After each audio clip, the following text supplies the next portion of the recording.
Trios back together, talking Phillies playoff baseball. Game 2 tonight against the Atlanta Braves. Let's get ready to talk some ball. Let's roll. What's up, my family? Listen, first-time listener, or you've been here the whole damn time. Hit that like, hit that subscribe, giddy up, let's go, no notes. That's my baby. That's my baby. We're going at it at 110%. I just want 5 minutes of happiness, please. Just give me 5 minutes. And they scored! They did it! What the hell was that? Oh, yeah! What the f*** are you talking about?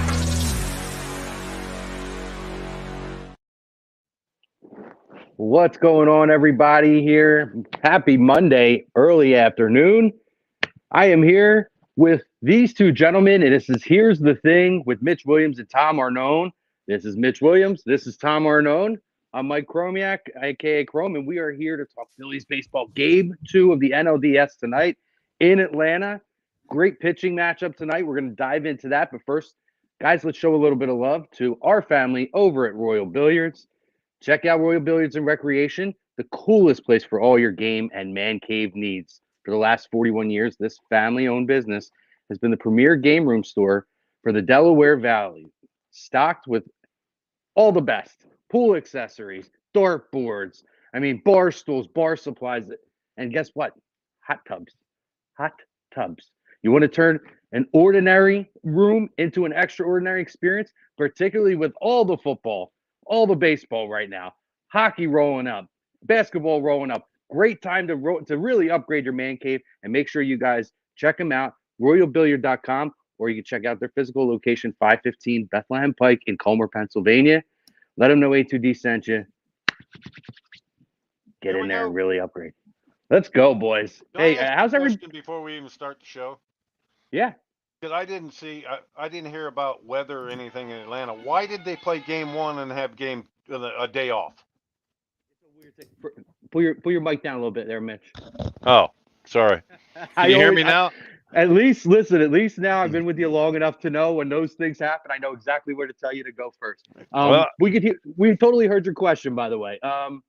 I just think it's the way the scheduling worked out. I don't know. It's kind of weird. I feel like NLDS is usually kind of odd like that. I've never seen them play the first game of a series and then have a day off. Yeah, I mean, come on. I think it's advantage Phillies, right? Atlanta already had a 6-day layoff, and you can see that in the way they swung the bats. Absolutely. Oh, and I'm sure we're going to hear about it too, though. That's the thing, right? So, yeah, I don't really have the right answer for you, Mitch, on that, but I think it's the NFL. I think it has them and college football. I think. Yeah, I think the last they can compete with the National Football League. I think that's where baseball is actually getting out of their own way for once. Instead of trying to put all these games and match them up against NFL games, I think they actually were smart with it and say, dude, we're not going to get the ratings on a Sunday afternoon like we will on a Monday night. So especially when you got Philly in the playoffs. Yeah, you got a 4 o'clock game in LA. Nobody's watching that. You're going to kill the Phillies draw with the Eagles. I don't care what anybody says. Eagles still rule Philadelphia. Oh, yeah. And if you're looking at a prime time too, right? And you look down at the prime time menu, the game ended up being what it was, but when you see San Francisco and the 49ers, it's supposed to be one of the highest rated games they were going to have this season. I don't know MLB wanted to go against that. No. So that's probably right, Tom. It's probably the only thing I can really logically think that of. Has to be what it is, Tom. I didn't even think of that. Our opening topic, I got guys. Something right. Our little fungo we're gonna kick off here with. The Phillies will beat the Braves to take a 2-0 lead for game 2. Agree, disagree? Make sure you guys are chiming in, dropping in your comments, dropping in your questions for Mitch, Tom, and myself, because we want to hear from you guys. So please engage with us today. Like, subscribe, and follow. Mitch, let's kick off with you, buddy. What do you think? What's your gut telling you? The Phillies taking that 2-0 lead tonight and coming home? It depends. Who's pitching? Is Wheeler on the mound? It's Wheeler versus Max Fried. Fried's missed a lot of the season, hadn't he? Or was that the other kid? Fried's had some injury issues. I think he's coming off of an injury. I like our chances. I think, yes, they go up 2-0 tonight. And then they only have to come back to Philly and win 1. There you go. Dominique, thank you for chiming in from Texas. She agrees to the poll. Tom? Dominique, I'm in Texas too, honey. Where you at? What do you think, Dad? They better. Right? I mean, listen, they flat out better. You lose tonight with your ace on the mound, you got a chance for the kill shot tonight. Right? When you have an opportunity for a kill shot, you better take it, because this baseball team in Atlanta is way too good to let the momentum shift in this series. Okay? Exactly. You stole game one with Ranger Suarez.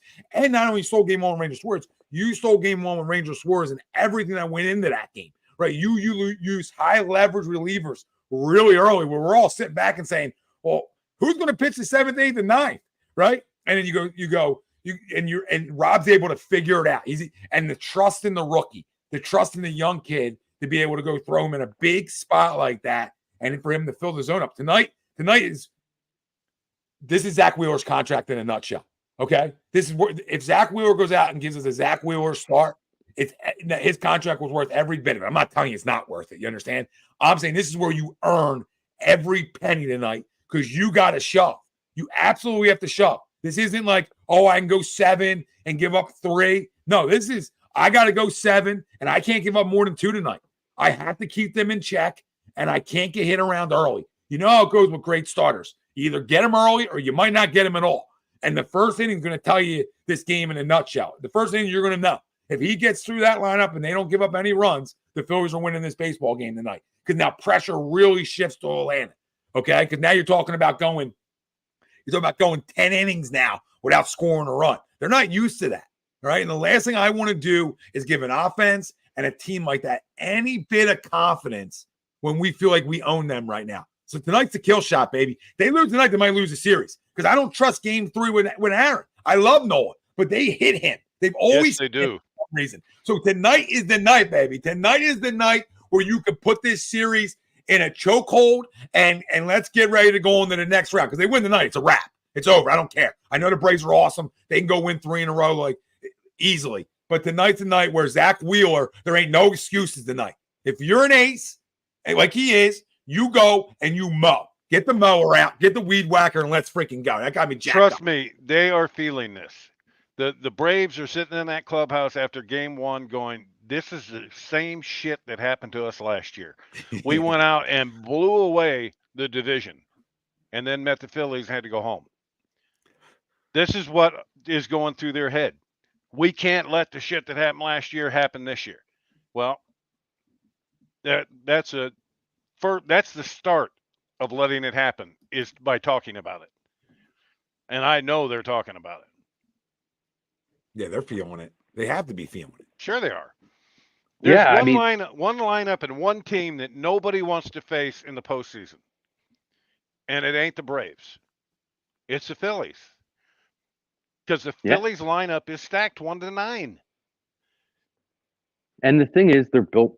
We talked about this before the postseason started, right? This team wasn't built for 162 games. This team was built for this time of year.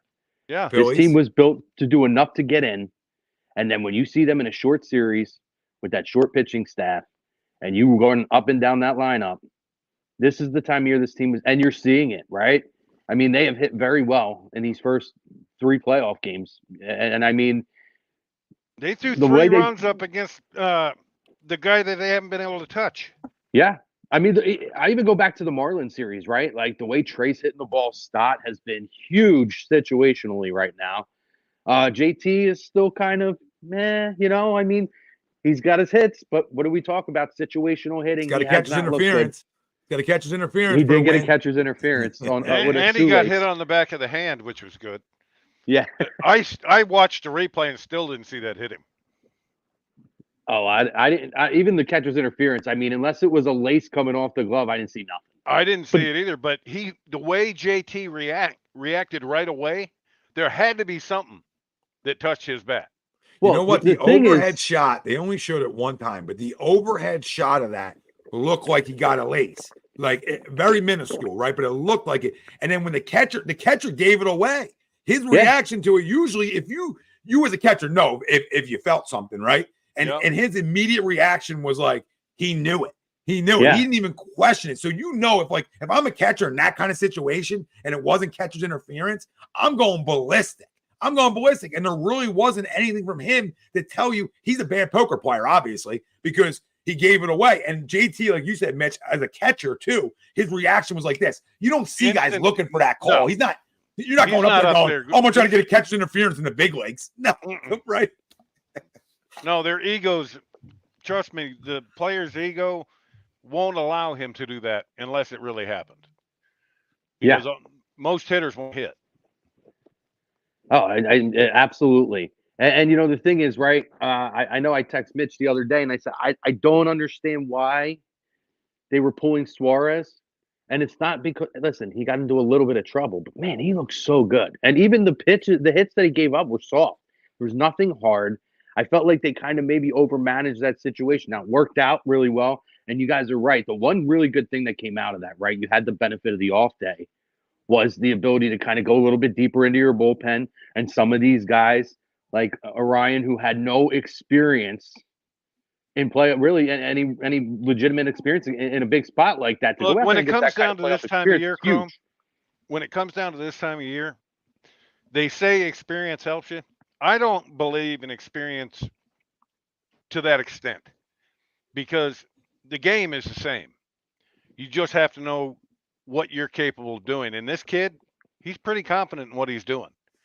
Mhm. So, and with that breaking ball that looks like track ball when he throws it, he's going to get a lot of right-handed hitters to chase it. Mhm. I'm still confused. How in the hell is he on the postseason roster? I don't know. That's because when you guys had that question that night, I think I was either coming back from Florida at that time when you're talking about Orion, Yeah. right?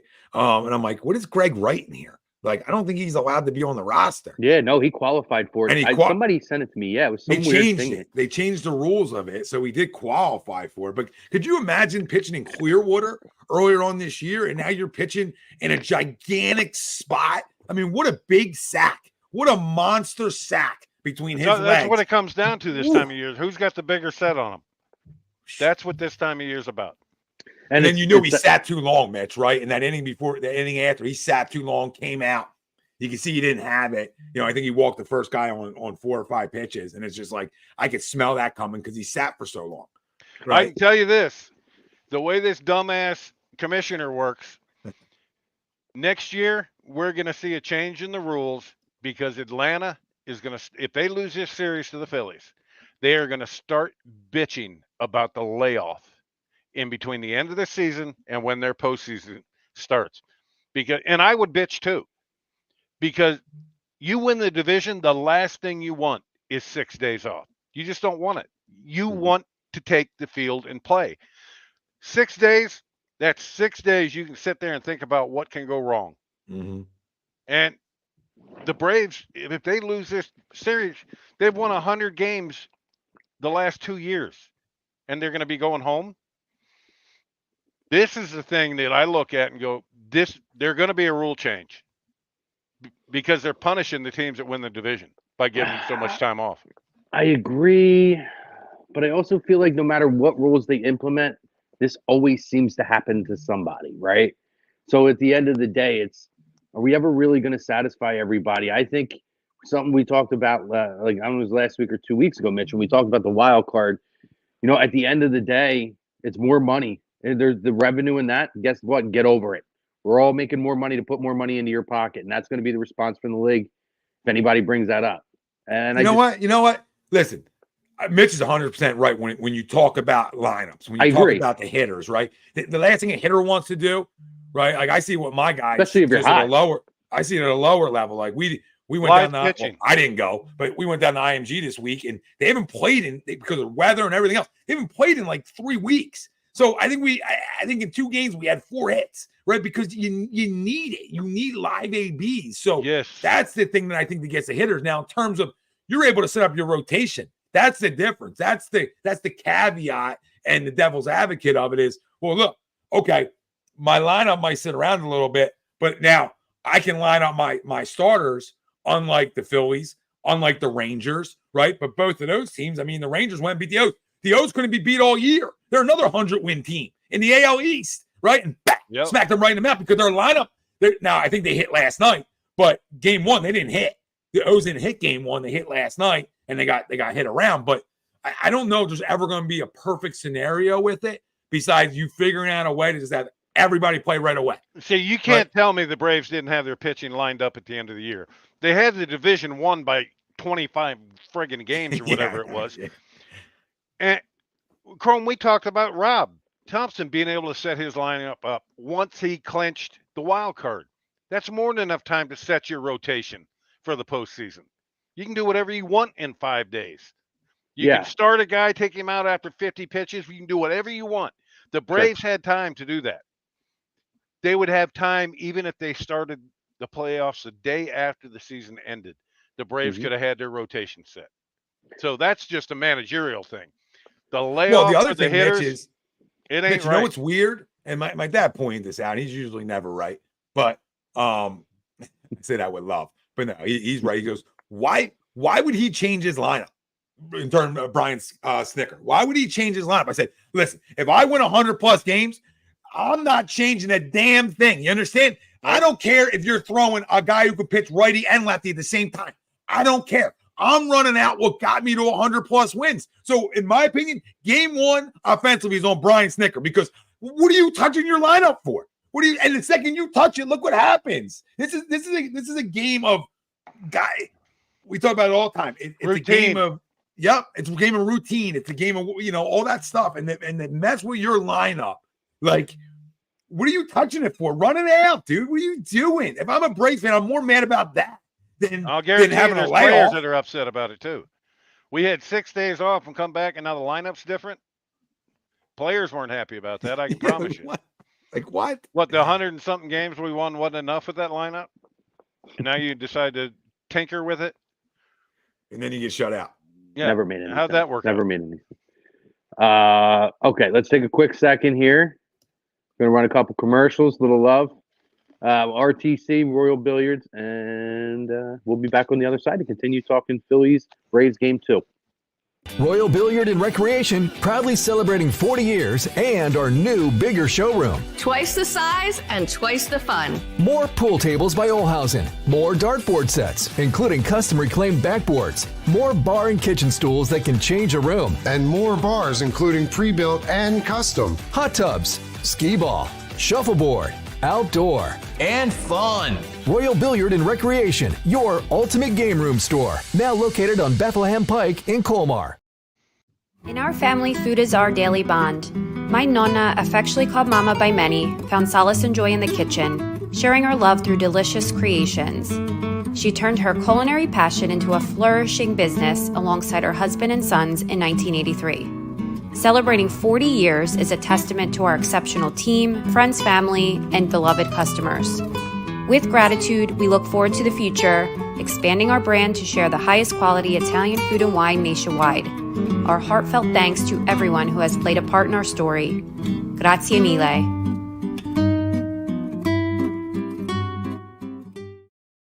Hats.com is the premier destination for quality and fashion-forward hats and more, with designs for every style and trend. Locally based and run by Philly sports team fanatics, Hats.com can help you elevate your hat John.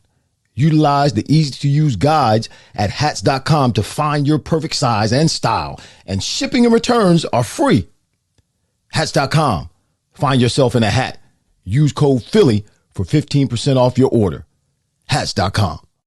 Mitch Williams here. If your company ships freight, join my winning team at Right, Raymond we're back here. Transportation A lot of love Corporation. there. Let us become Overtime. part of your team. RTC has been serving shippers nationwide for 26 years, with 10 terminals located throughout the U.S., volume LTL, small LTL, truckload, and rail. You can count on RTC to be the closer you need. I know firsthand that the Delaware Valley demands accountability. Call me at 800-206-3983 to schedule a meeting. Give me one shipment, and we will earn the rest. Mitch Williams here. If your company ships freight, join my winning team at Raymond Transportation. On the loop again. All right, we're back here. We're back. Oh man. So guys, on the other side, we were talking Phillies, Braves, Game 2, NLDS matchup. We were talking about some of the some of the issues that could come up in terms of Atlanta with the rest and how that can affect your hitting, how that can affect your rotation. And I do think, though, Mitch, the one thing benefit, yeah, they could line up their pitching rotation, but they were banged up coming into the playoffs. So I think that extra week's rest for guys like Fried was very helpful for them. So I think that's something that we got to take into consideration when we're talking about Atlanta and their rotation. Well, if it gives them a chance to get guys like Fried healthy, yeah, then it helps them. But the bottom line is these guys play this game every day for 180 days. Well, back in 93, we played 202 games, counting spring training and the postseason. It's a lot of baseball. And when you get into a routine like that, that's what you want to keep, is that routine that got you where you are. And to throw a 6-day break in, it's not fair to any baseball team, in my opinion. No, and that's fair. I agree with you. You know, it's really hard to combat a lot of these things. Like I said, I always feel like one way or another breaks come up where teams are sitting around, and a lot of times it's the really good teams, right? You know, 06 World Series, the Tigers blew the doors off of everybody, and they sat around waiting for the Cardinals, and they got smoked in the World Series 4-1. Sometimes it just kind of it just works that way. Great convo. My first time tuning in. You got a new follower. Thank you, Dominique. Thank you, Dominique. There's your Texas girl over there. There Love we go. That. She didn't answer what part of Texas, though. Oh, and was it Ryan that asked about the shift? Yeah. Okay, well, I want to answer that question because when I was on the mound, I put my infielders and outfielders where I wanted them. I did not go by a spray chart, nothing. I turned around and I looked at the hitter, then I looked at my infielders, and I tell them one way or another. But the shift, I hated it. The thing I don't like about them changing that is the game was designed for you to put defenders wherever you want. And if a hitter is too stubborn to work on going the other way, that's on him. It ain't on the other manager overloading one side of the field in comparison to the other. It's on the hitter for not taking advantage that they're giving you half the field. If the offenses should have gone off when the shift was going on. If I was up there, I'd have pushed a bunt down the third baseline every single time and say, stop me. If you don't want to hit into a shift, give them a reason to not put the shift on. One thing that I agree with you. It drives me crazy that everybody's so cool happy. Like they're literally giving you half of the field. Half of the field is yours. Yep. Just hit it there. I mean, people wanted to jump Bryce's ass because he put a bunt down. If you can get a bunt down, that's a hit. What's the difference in hitting 260 and 300? Absolutely. Yeah, I don't understand. Like the one thing for a hitter, to me as a hitter, it was always, and everybody's different, obviously, but for me as a hitter, it was always easier for me to trust myself hitting the ball middle away than thinking pull. Right, I'm the same way. I always talk to young hitters like you pull's a reaction, pull's a read and react to it. Right, like I'm not thinking line. I'm not ever going to think about hitting the ball down the line. Right, like when arguably now he's been banged up and he's not the same as he was, but when Mike Trout talks about he never leaks open to pull a baseball, it's the same thing: front shoulder on, shoulder closed, and it's just contact points. So to me as a hitter, your hands through. Yeah, the more I can let a ball travel deeper, right now. Still, I'm catching everything out front of the plate, obviously, but the more I can let a ball get a little bit deeper, the more I feel like I trust myself as a hitter. And these guys are the best of the best. I mean, they're the 1%. So when you're talking about the 1%, I don't know how that's even a thing. Like, because you look at it, the power hitters aren't pitched inside. So to me, as a power hitter, they're trying to pitch me away. And then the shift plays to my advantage then. If they don't shift as much as they used to, but because they can't, but even a little shift, you're opening that 5.5 hole wide open for me. Wide open. Wear it out. I looked back on guys that I played against that were pull happy. Joe Carter, dead pull hitter. I could throw him 100 pitches up and away. He's not hitting one of them out of the ballpark to right field or right center. Just won't happen. If he hit a ball out of center field, it's because he was late. But he couldn't hit the ball out of right field. When I first came to the Phillies from the Cubs, the first meeting I went into with the pitchers, how do we get Andre Dawson and Ryan Sandberg out? I said, simple, don't throw him anything on the inner third of the plate, because both of them cheated to get to the inside pitch and blew their front side open, and neither one of them could hit a ball out of right field. So that's how you pitch them. Just stay away. Take away their power. Their power was middle in. So where do you pitch to? Middle away, up and away. Pitches are not going to do any damage. If he hits a double down the right field line off me, I'll tip my cap to him. But he ain't hitting the ball out of the ballpark. It's just how you have to approach guys. It's like JT. He still hasn't changed. He's still bailing with his front side and wonders why all pitchers are staying away from him. Anything he's caught on the inside part of the plate was simply a mistake. Nobody's trying to come in there on him.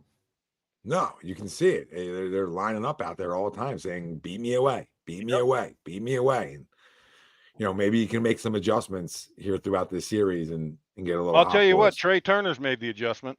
He sure has. See the difference in his barrel now, Tom? He's keeping that barrel up and putting a great pass on baseballs. Spencer Strider, Turner couldn't touch him the first half. Couldn't foul a ball off. Mm-hmm.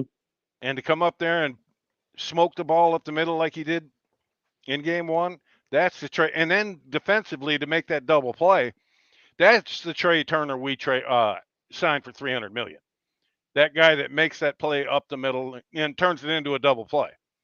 And when we win the World Series, that play is going to go down as something we see a million times, and maybe a million and one times, because that's how electric that play was. And what goes missing through that play is the transfer from Bryson Stott. I mean, you got to remember, Albies is running. I mean, he might be one of the hardest guys to double up, especially from the left side. Yeah. So you got Albies up. He hits a piss rod, okay, and now you got to double him up. I mean, Stott threw a laser beam to first base, and if you guys haven't seen it, go try to watch it again. The reaction of Trey Turner and Bryce Harper at the same time, fist bump and after, is amazing. First time I've seen Trey show any emotion like that, and I loved it. That's what playing for the Philadelphia Phillies will bring out of you. Well, I think too, right, Mitch? We talked about Trey's confidence, right, and how nobody cares in LA. Sorry, nobody cares in LA. How we felt like his bat was kind of carrying over into the glove work, right? And I feel like there's no coincidence, and you're seeing how confident he's become now at the plate, right? He's hitting the ball, he's spraying it at all parts of the field, and the whole thing, like Tom talking about, letting it come in a little bit, right? The whole thing is, if you hit it where it's pitched, you're going to find some place that you're going to be able to drop the ball. And I feel like that's kind of what he's doing. He's waiting. He's finding his pitch. He's not trying to do too much with it. And now it's carrying over to a guy who's been a pretty tremendous defender for the majority of his career, but has really struggled this year. To be turning it on and make a play like that at the end of that game was so pivotal.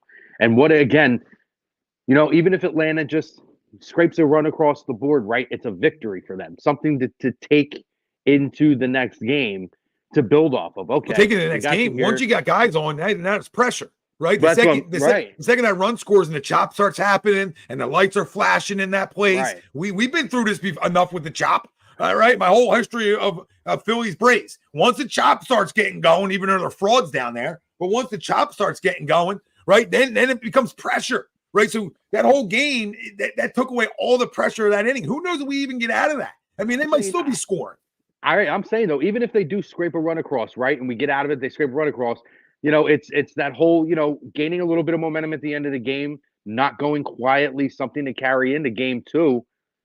Philly shut that down. That was deflating, that double play in that game. So, I mean, again, really, really big, huge play for them. Huge for Trey. He's just looked really tremendous since the playoffs have started. And him and Bryson Stott, I mean, the way he's hitting, he is somebody tremendous. Just asked about, do I agree with Harper hitting fourth and Bohm hitting third against the left-hander? I'm telling you what, if I'm Rob Thompson, Bohm is hitting in the two-hole for me. And he would be doing some hitting and running. I would move Trey down. If you're going to hit a right-hander in front of Harper, I think it should be Trey. put Trey in the third hole. And I'll tell you what, you could have put a gun to my head at the beginning of the year. I wouldn't have said put Trey in the 3-hole. But right now, yes, I would put Trey in the 3-hole and have Alec hitting in the 2-hole. His approach to hitting is tailor-made for the 2-hole, is it not, Tom? No, it is. It is. He stays inside the baseball. Arguably one of the best guys in baseball. He can hit behind runners. Yeah. I mean, that's the guy I would put in the 2-hole. Well, it helps him too, right? Yeah. To have Schwarber hitting in front. Schwarber hitting in front of him. They're not going to really want to make a mistake there. And then if he gets on base, he's going to see pitches because they're not going to want to walk him. And vice versa, the way Trey's hitting right now, they're going to try to make pitches to get him out, right? So and Trey's going to get more pitches because Bryce is been hitting behind him. It kind of just, yeah. I mean, it makes a lot of sense, right? Because it's a trickle down effect with those guys in that particular order. And then you can hit Castellanos behind Bryce, which I don't even know where they have Castellanos hit now. They had him down in the 7th or 8th hole at one point, which I don't understand. So as far as all that goes, that's for the lineup, the top of the lineup I would use. I would put Trey in the 3-hole. I agree. Ryan says I like Bohm as a second 2-hole hitter. Bohm is a great hitter. Exactly right, Mitch. You nailed it. Well, thank you, Ryan. He's a good hitter. I don't know if I'm going to say great hitter yet, but his skill set is very suited for that number 2-hole. I honestly wouldn't change up a damn thing tonight to Ryan's original question. Like we were just talking about Brian Snicker, tinkering too much and getting cute. Dude, run it out. But see, the thing is, though, Tom, they have the Phillies really haven't had a set lineup all year. That's true, too. He doesn't. I mean, he moves people around all the time. So I think these guys just show up and, okay, let's go hit. Yeah, I don't think they really give a shit. Right? No, but Bohm's approach is tailor-made for the 2-hole. That's what I go by. How does he approach every at-bat? He tries to stay inside the ball, let the ball travel, and that's what you want out of your 2-hole hitter. You want them to see pitches and let the ball travel. Yeah, exactly. All right, let's take a quick second here, guys. Let's get back. Show a little love here first and foremost. You're gonna make Don unhappy now. Oh, God, Don. Hey, Don. Let's go, bud. Get with it, buddy. If you want to pay, we'll do a Lions read for you, bud. Royal Billiard, guys. We talked about them earlier. Thank you for them for sponsoring our show. It's the coolest place for all your game room and your man cave needs. The last 41 years, it's a family-owned business that has been the premier game room store in the Delaware Valley. Stocked with everything: pool table accessories, shuffleboards, dart supplies, bars, stools, bar supplies, hot tubs, guys. All this wonderful stuff to turn any ordinary home experience into an extraordinary home experience. So go visit their physical location if you can, 515 Bethlehem Pike in Homer, Pennsylvania, or you can check them out on the web, royalbilliard.com.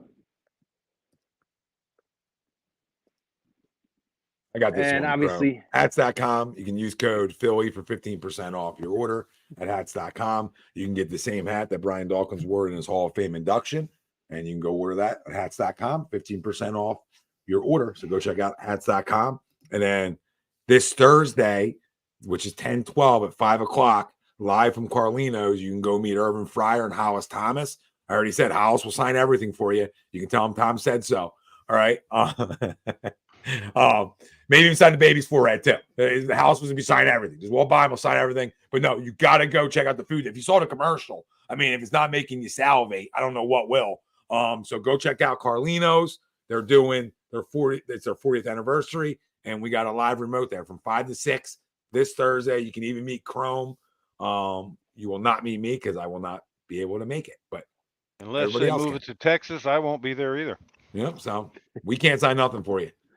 I mean, and what a special experience to meet me, guys. I mean, that's that's the cherry on top, I might fly up there just to do that, Chrome. Let's go, bud. I'm in. Let's go. Let's go grab a steak.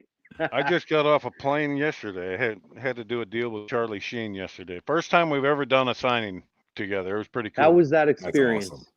Charlie was cool. I mean, I had argued with him on a phone call one time because he kept accusing me of saying that I was the first Wild Thing before him, which is completely polar opposite of what happened. Number one, I hated the damn nickname. And number two, it was hung on me after the movie came out I'd gone to see it with another reliever, and that other reliever, Calvin Schiraldi, he's the one that hung the name on me. Wow. So I had to straighten Charlie out on that. He's nowhere near as big as I thought he was. He's a little bitty dude. But I Yeah, know man. his dad was a little bitty too, right? I feel like Big Yeah. Papa Sheen was a little guy too. Yeah. And then his brother wasn't very big either. Oh, Emilio. Yeah, it is. Yeah. That's right, Marin. Thank you. Emilio! Now, I mean, that had to be an amazing experience too for Oh, it was anybody. fun. I got to meet him. I met Charlie. I met Corbin Berenson, who played Roger Dorn, the third baseman, and then I met the older pitcher that was loading everything up. He was also the head football coach for Notre Dame, and Rudy. So I met him. So it was a pretty cool day. Just go right to the bullpen. Yeah. It's all. I mean, maybe one of the best movies of all time. Probably, in my opinion, it's the best sports movie. It is easily my favorite sports movie of all time. And there's a lot of other ones. Don't get me wrong. Not baseball, you know what I mean? wise. Yeah, baseball wise for sure. Yeah, it was funny. Of course, my headset died. Well, we're all good though. You can hear me, right? Yeah. Yeah. All right. Half the time when that happens, you can't hear me after that. I got to jump out. So, but no, awesome experience. And for anyone who got to go to Chicago yesterday, where Mitch was at with Charlie Sheen and all the cast of Major League, what a wonderful experience for you guys, and getting to see that, even though he hates the nickname, the two wild things together over there. So pretty awesome. Pretty unique, special experience. Circling back, guys, let's bring it back here. Game 2 tonight for all you Phillies fans out there. Get ready to watch Max Fried on the line or on the mound, matching up against the Philadelphia Phillies ace Zack Wheeler. And again, guys, a huge moment to steal that game 1-2. Throwing out Ranger now, you do have that benefit now. You know, he didn't throw that many pitches either, so he's going to be able to come back. No, and he looked good. He looked good for quality pitches. He didn't exert himself at all, right? It wasn't any kind of an overexertion or stressful outing on the mound either. So you're right. He can come back and be totally fresh if need be. If need be. Well, there's going to be a need because they're going to get to that next series. Well, I'm saying with Atlanta at least. Like, the NLCS. They'll use Ranger. It wouldn't surprise me to see him use Ranger out of the bullpen in this series the rest of the way, because I know he's not taxed. He was pissed. No, he was not happy. No, he was not happy, and no pitcher should be happy. Strider wasn't happy. Hadn't given up a run, and they took him off the mound. Yeah, Strider wasn't happy either, and that was the thing, right, Mitch? He didn't pitch. Like, he wasn't giving up anything hard. He even the hits they had, they were soft. There was nothing like to where you would be concerned, okay, he's losing it or the moment's getting to him. They just made really good swings on good pitches for the most part, right? So I can tell you this, he better have that same quick hook with Nola, because Nola struggles against this team. I'm telling you. That's why tonight's the game. Tonight's the series. The third baseman is, he's at home washing all the barrels of his bats to clear off spots where he's going to hit Nola. Austin Riley owns Austin Riley, for some reason, has a way of talking Nola into throwing a hanging breaking ball. Every time. And he just doesn't miss it. Work. You know, I'll tell you what. Can I tell you what was a positive from the other night, though? Is because somebody we're going to need big time. Dominguez. Yes, sir. Huge. Right. Huge. He looked, listen, he was a little rough when he first got out there. You're like, here we go again. Get him out. I was yelling, get him out. Did you see the sink on his sinker because he was on top of the ball? Like I said, Chrome, you can be 3/4, but your fingers still better be on top of that baseball at release. Same with Aaron. Same with Aaron. He talked about fixing his mechanics a little bit, tweaks the mechanics. You know, that's all he has to do. It's something simple. It's not something like you're going out there and changing his whole delivery. All you're doing is getting him to break his hands over the rubber and get your fingers on top. Throw the ball downhill. How hard is that? It's just a thought process. I'm going to throw the ball here, but I'm going to throw it downhill. And the other night, Dominguez threw a sinker. Oh, boom. The bottom fell out of it. And fell out. Made somebody look stupid. Yep. First things first, A2D's comment there. I just totally read that and I started laughing when I read that. Lean into one door and phenomenal. Lean into one door. I'm probably going to watch this. When we get off, I'm probably going to watch this movie now. I watched it 2 weeks ago. It was funny, and I didn't know I was doing this appearance. But I'm sitting there. I just put it on because I have it in my library. And it still holds up. It's still so funny. It is so good. So good. The other one. It just shows you how many personalities you deal with in reality in a major league clubhouse, right? Like all different personalities. Nice catch. Don't ever fucking do it again. I love it. One of the best lines ever by a manager in a baseball movie. So I have to ask. I mean, obviously, you've been there, and honestly, at the time that movie was filmed and came out was your time. 89 was one of my first year with the Cubs. Is that is that really very close to what the experience is like in the locker room and the dynamic is some? I mean, obviously, there's some exaggerations, but you know, there's definitely they took some leeway. Let's put it that way. But like Serrano having to kill a chicken, all that stuff, and them getting him a bucket of fried chicken to keep it from being bloody. That kind of stuff. I mean, the writing and everything in that movie, and one of the funniest parts that reminded me so much of my first big league camp. I get brought to big league camp with the Rangers at 19. They took me in the Rule 5 draft. So I had to throw live BP. My very first live BP session is to the oldest guy on the Rangers, Alan Bannister. He's 42 years old. And our superstar was Buddy Bell. Buddy was our third baseman. He's standing outside the cage and he's getting loose, swinging that bat with a dumbbell on or with a weight on it. And the first pitch I throw hits Alan Bannister right in the ankle. He went down like a shot horse. And no more hit him in the ankle. And Buddy's out there and he goes, "Yeah, I'll hit later." And Buddy walked off. And then it got to the point. I mean, I hit Jeff Kunkel 3 times in one BP session. And he wouldn't get out of the cage because he was trying to make the team. Hit him 3 times. And I'll never forget Larry Parrish, our DH, standing outside the batting cage. And Pete O'Brien, our first baseman, he's left-handed. And there was no way I wasn't going to hit a left-hander. So I'm standing out there on the mound, and I come set. And I hear Larry Parrish say, "Obi, as soon as he lets go of the ball, jump on home plate. You'll never get hit there."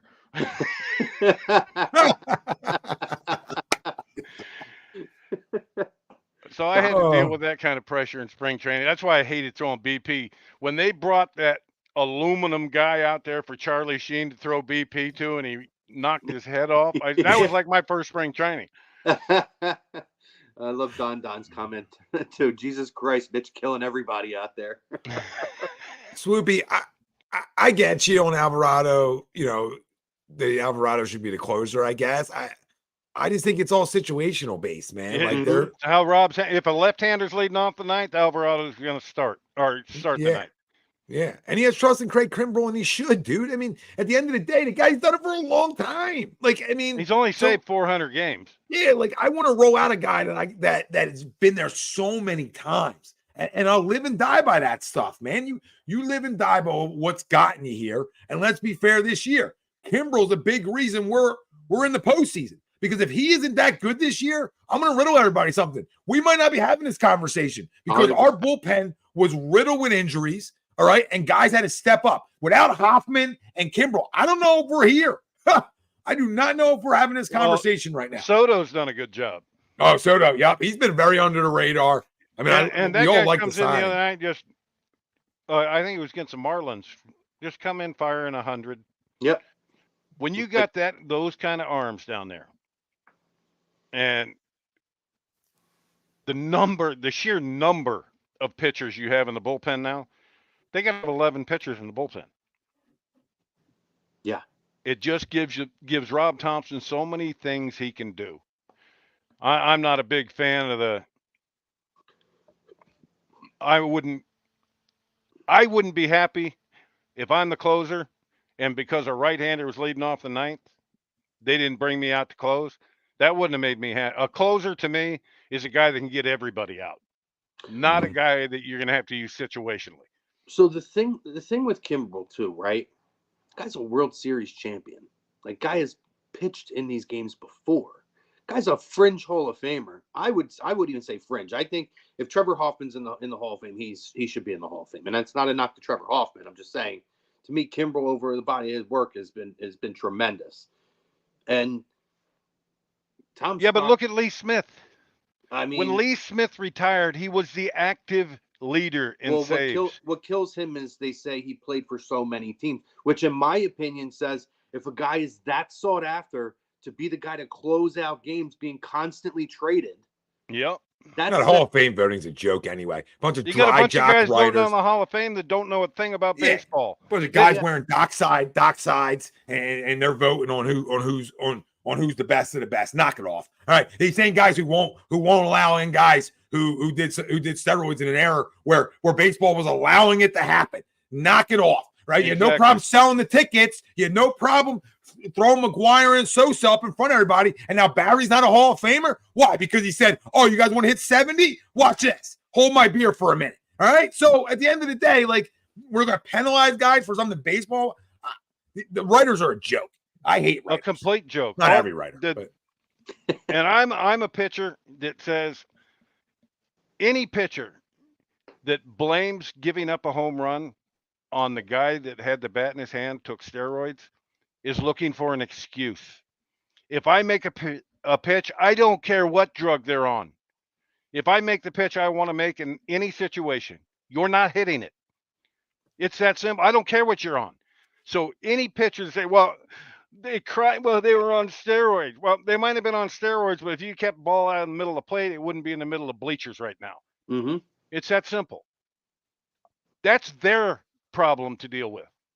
Steroids is their own personal issue and their own problem once they get done playing, because it does not promote health. It's not good for your health to take it. You're trading years off your life to get paid now. That's a decision you have to make on your own. I would have never done it. I got asked all the time, did you take steroids? I said I was gonna, but they said you still had to work out after you took them. No, it's true. And we listen. I mean, a couple years ago had Lenny Dykstra on here who talked very candidly about the steroid era, and there was a lot of pressure put on a lot of. The only thing you talk right about.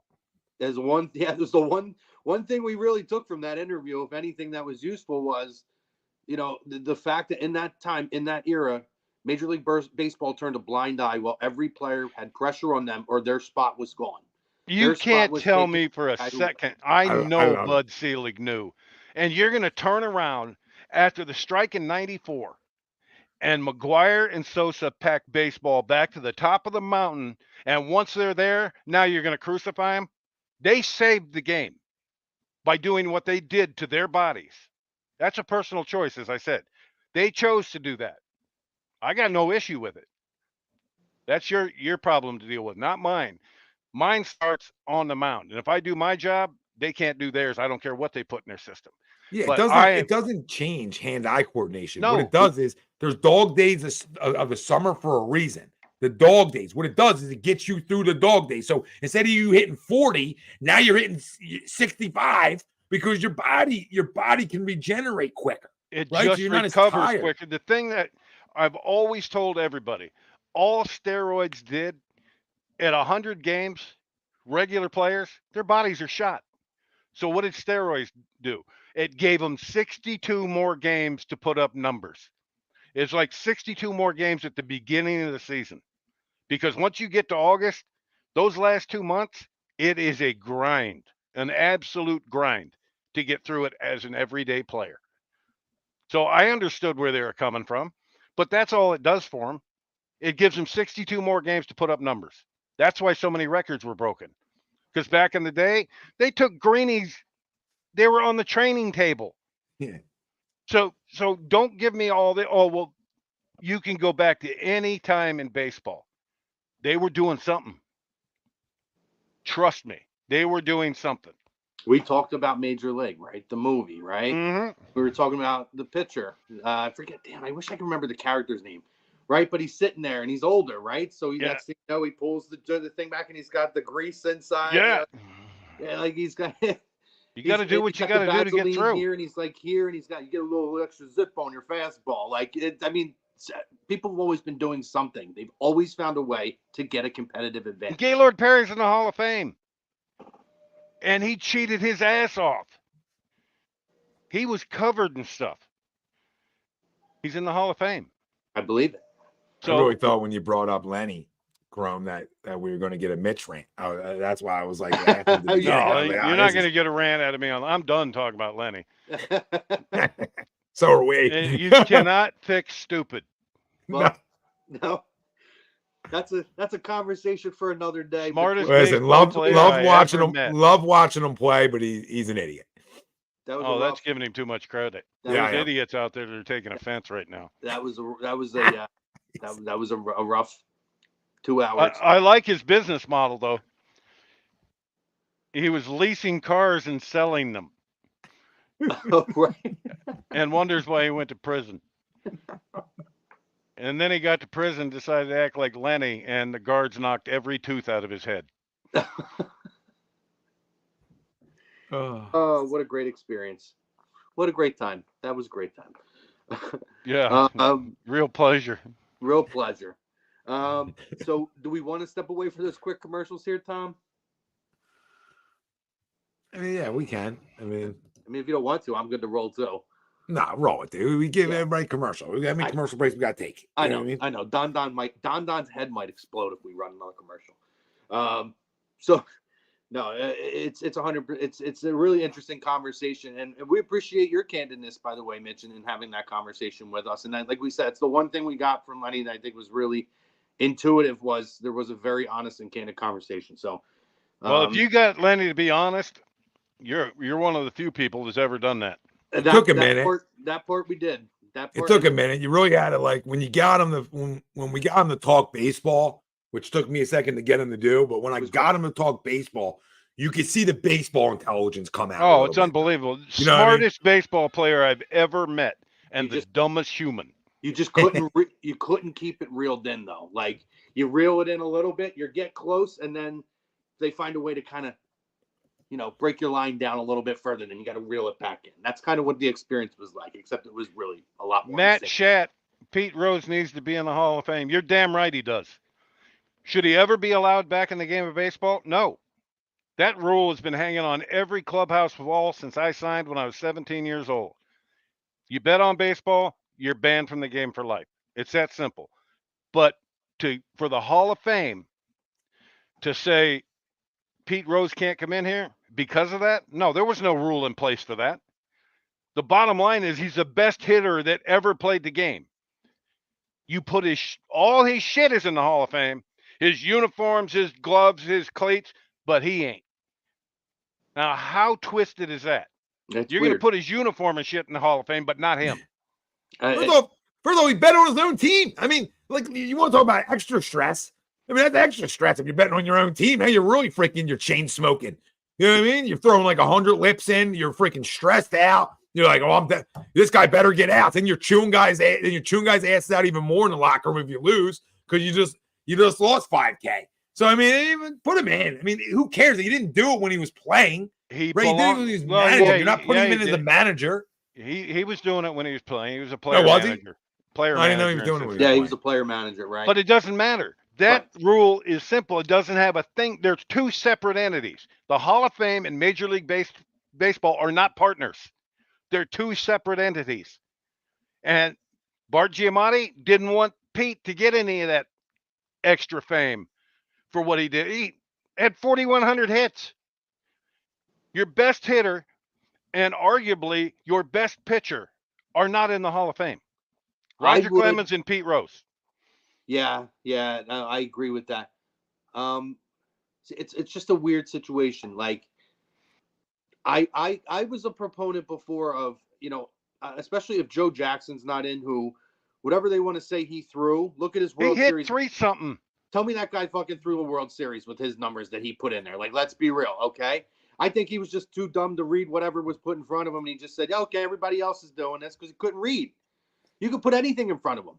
And but you can't convince me. Looking at that guy's numbers, what he did, right? Yeah, who cares what happened in 1930? Put him the hell in. Right, exactly. So So that's where we're heading with Pete and with Roger. Roger won't go in. He did an interview with Joe Buck, and he said flat out, if they came to him, he'd tell them to shove it up their ass. He probably would. That sounds about Roger Clemens-ish. The thing is, my view has changed because Major League Baseball and all of professional sports now are pocketing so much money off of the sports gambling industry. And Sure to me, it's such a contradiction at this point that we are going to continue to make money hand over fist. And to the point you made too, we're going to abolish these two guys for whether it's throwing a game or fixing and this gambling. Yet we're going to go there and we're going to put their stuff in the Hall of Fame. That's what I have the issue with. Yeah, we're going to draw visitors to come and make money off of that. And then we're going to go out there and we're going to make money with FanDuel and DraftKings and BetMGM and everybody else out there. There's a conflict of interest. I don't care what you say. Like, There's a conflict of interest. Anytime you get gambling involved, there's a conflict of interest. Yeah. And everyone, Major League Baseball is taking money from DraftKings, from FanDuel. Why? Because they're advertising on their airwaves during their game. Absolutely. They're getting paid. And you're sitting back judging other people? I don't get that. And my thing is like, okay, it's okay that you had these rules in place, and that's why you kept them out before. But things change in people, and the world evolves, right? And at this point, they're just holding these guys out just to hold them out at this point. This is what I don't understand. They're contradicting themselves at this point, and that's where I have the issue. Like, shocking! Major League Baseball contradicts himself. Yeah, Mark McGuire's a hitting coach at the big league level.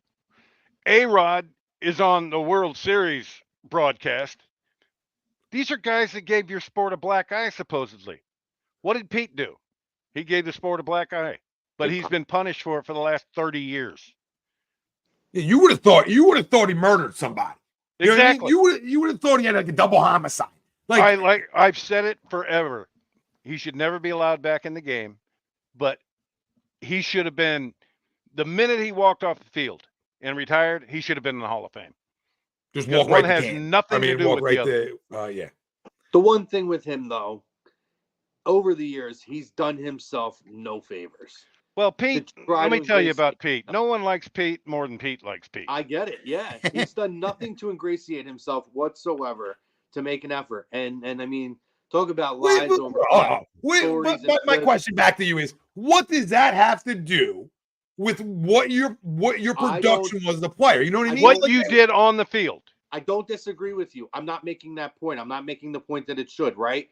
Say what you want about guys like Curt Schilling, but I think his postseason numbers alone, on top of what he did in the regular season, give him an argument to get in the Hall of Fame. But he'll never get in. He had no argument to get in the Hall of Fame. Nobody likes him. Well, it doesn't have. If he was likable, his teammates would have played hard behind him every start during the season. You're right. You get to the postseason, everybody on that team wants to win. When you're in the regular season, his regular season numbers should show you exactly what he was capable of. Right. If they build a wing onto the Hall of Fame that says postseason Hall of Famers, Curt Schilling's a first ballot Hall of Famer for that. His numbers weren't as good as Jack Morris's. Didn't have the wins. ERA was similar. And Jack faced 9 hitters a night for 18 years. Yeah. Curt pitched 12 years in the National League facing pitchers. Then he went to the American League. He pitched 22 years and only won 212 games. It's a fair point. That is not a body of work that is Hall of Fame worthy. I'm sorry. People think I'm biased because I don't like him. I hate his guts. But I've always said if I had a big game to win, I'd want that fat bastard to pitch it. True. Because he knew how to pitch. But it does not make his body of work in the regular season Hall of Fame caliber. It just doesn't. But I think so you're fair. Okay. So let's use another example. Roger Clemens, Barry Bonds, whoever else. They're Hall of Famers.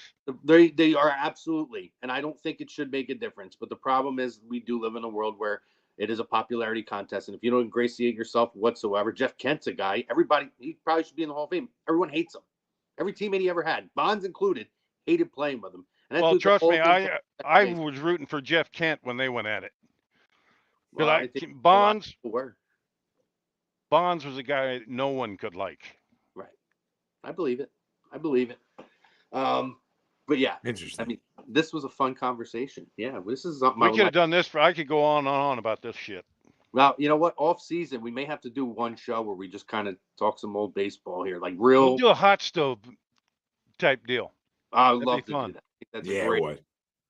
So I know we're going to be getting ready to get off in a few minutes, gentlemen, but let's just get your final thoughts on tonight's game. What do you expect to see, and who's coming out on top tonight?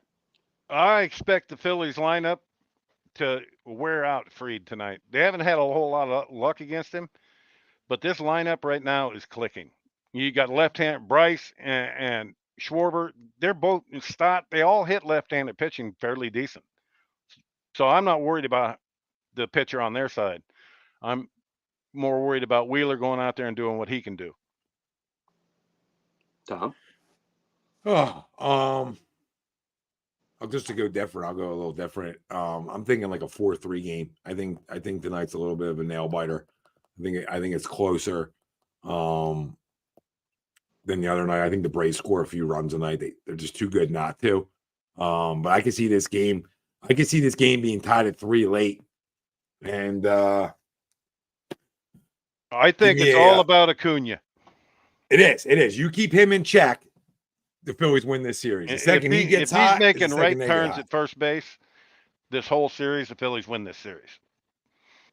Yeah. But if he gets involved, that kid's way too talented for what he does to not affect the outcome of games.